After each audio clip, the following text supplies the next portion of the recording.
mean, I opened the door and I'll never forget it. It's probably the single most bone-chilling moment of my life.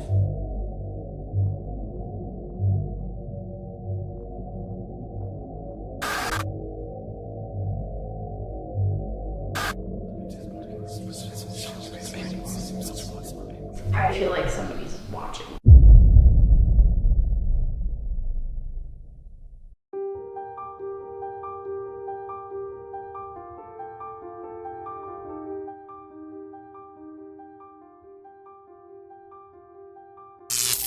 Stanley Hotel opened in 1909. I mean, I'm not a historian on it, but, you know, having worked there, you know, they like everybody to know a little bit of the history.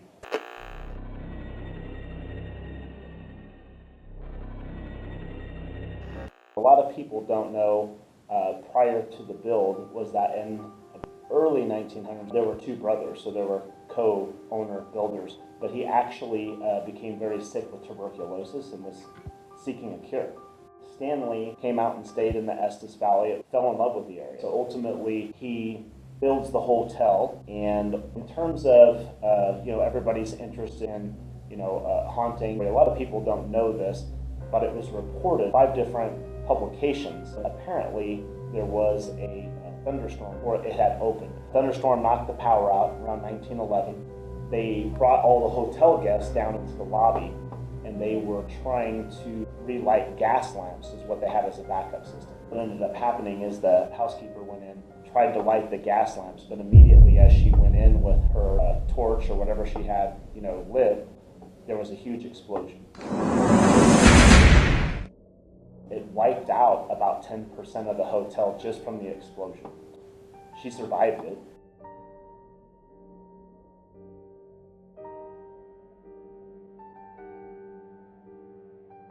So nobody really knows the full myth behind it, or the truth.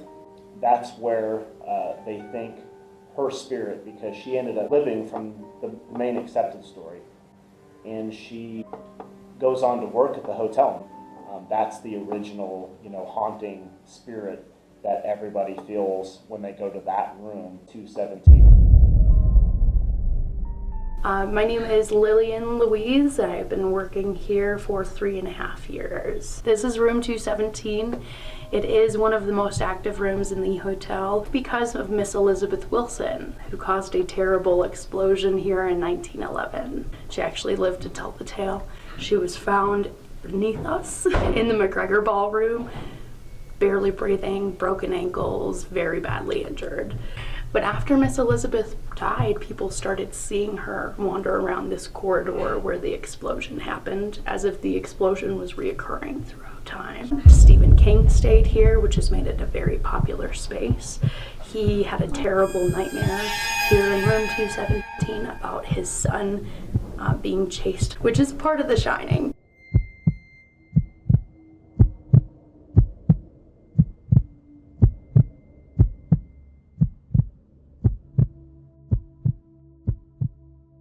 So it was March 2003. I had already finished my employment there. We had a massive snowstorm. We had to evacuate off the mountain.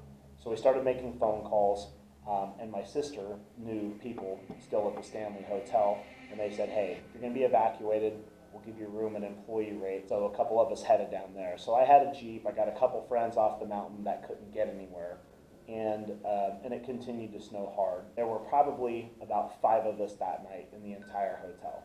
As it turned out, we were stuck there for a couple of days, but during the course of that stay, there were some pretty intense paranormal things that were going on. So, you know, I like to preface it by saying that none of us were intoxicated. You know, power was kind of coming in and out, but it was pretty freaky, right? It's a Stanley Hotel. I mean, you're snowed in. It's literally like something you would expect out of a movie. And I had my dog with me, and so my dog was going nuts. I never had my dog in that hotel before. At this point, we were in my room. I was in the room next over from where all the activity would happen, and it was 3:30 in the morning, and there was, out of nowhere, there was a massive boom, and it felt like it was an earthquake. We all went running out of the room, all of us. It seemed like it came from the room that we were in. I settled the dog down. The dog was just pulling us all to go back there. And as soon as he hits the door, he basically drags me to the bathroom. He's just going nuts, barking at the bathroom, barking at the bathroom. I almost didn't want to open the door, but I opened the door and I'll never forget it. It's probably the single most bone-chilling moment of my life. The shower curtain had been removed from its place, and it was almost fully levitating from the ground. The shower curtain set like this at a 45 degree with the very tip of it like it was balancing itself.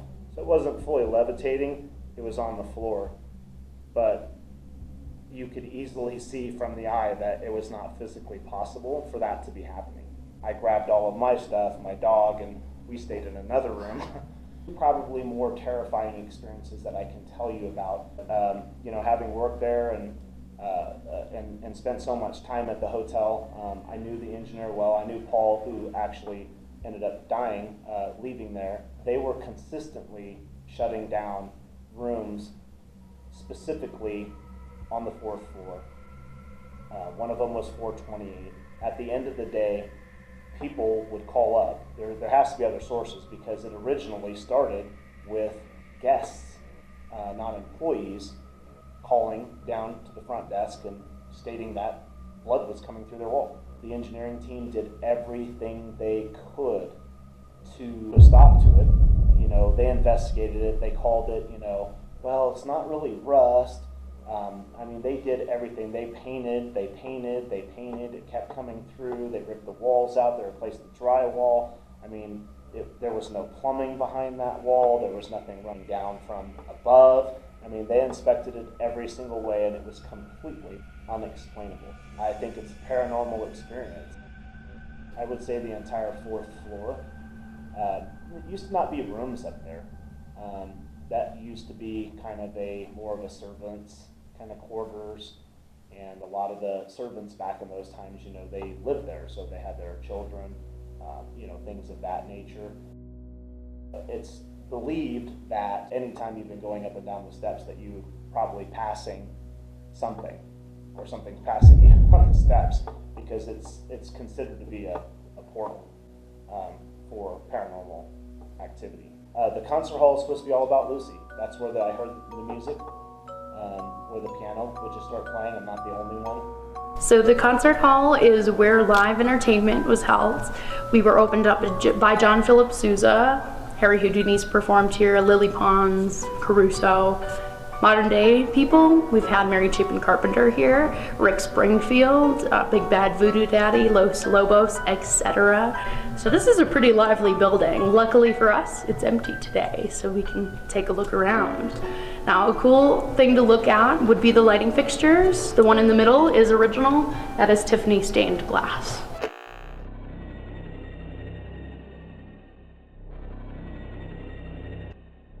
The original, but the tentacles.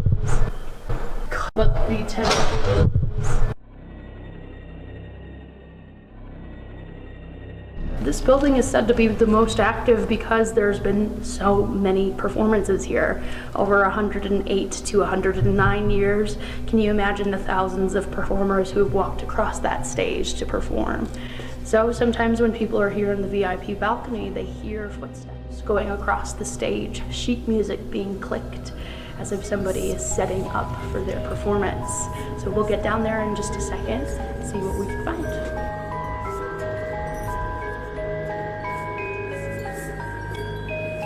Play with us. Come and play with us, Daddy.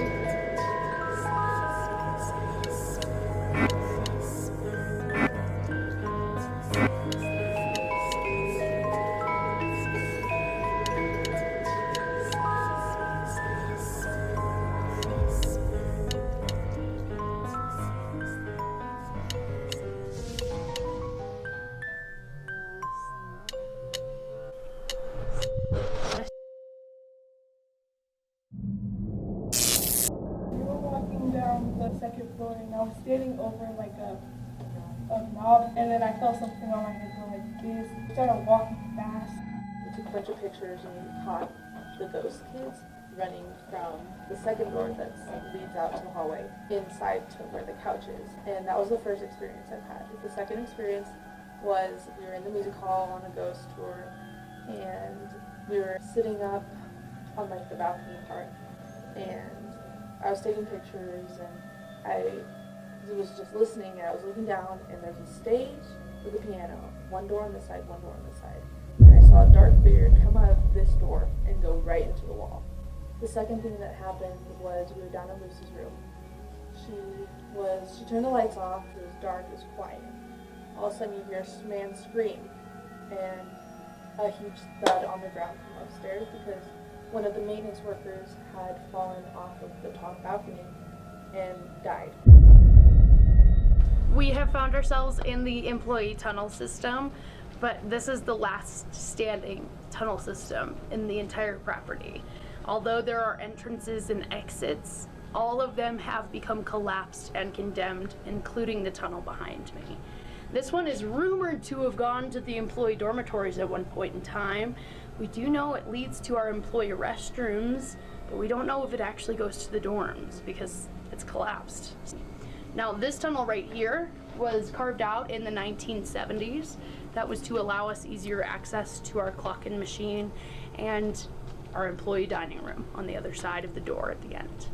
So this is how most of us get to work on a daily basis. We clock in, we walk through this tunnel, and we go to work. It is said to be a very active space. People do capture bizarre photographs down here.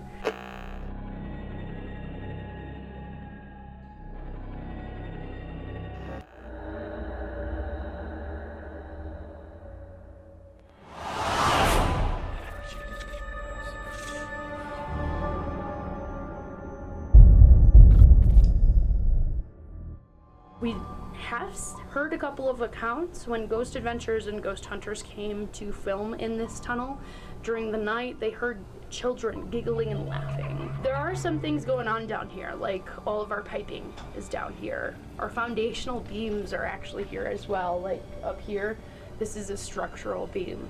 So as a hotel, we are set on top of the Rockies on what is called a free-floating foundation. That free-floating foundation has us constantly moving with the Rockies. And there would have never been kids down here, and there never are still today. So when people say they hear giggling and laughter, which is sound with no physical agent, that is a representation of a residual haunt, the energy down here. Some people connect it with the rocks. In the Rockies, there's plenty of pyrite, crystal quartz. Some people in the paranormal community connect this with the metaphysical and say that those things, that energy in the crystals can attach and replay throughout time as a residual event. I've never, even in all my experiences, really had, a sense of evil. So it's terrifying because it's not consistent with what your belief systems are or what's, normal. But at the end of the day, it resonates as more of a positive.